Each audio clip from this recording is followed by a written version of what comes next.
This is the Colorado Bureau of Investigation with an Amber Child Abduction Alert.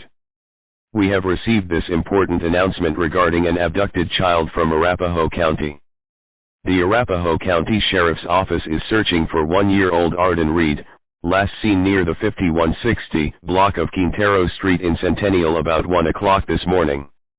Arden is described as a white, female, brown eyes and brown hair, 2 feet and 5 inches tall, and 20 pounds.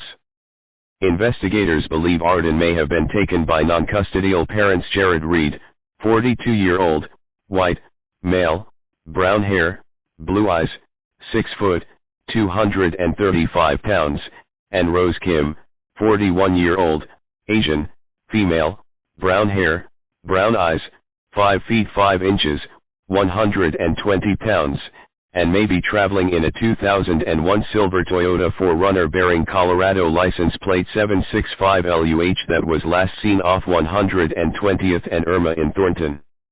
If you have any information regarding this abduction, immediately call 911.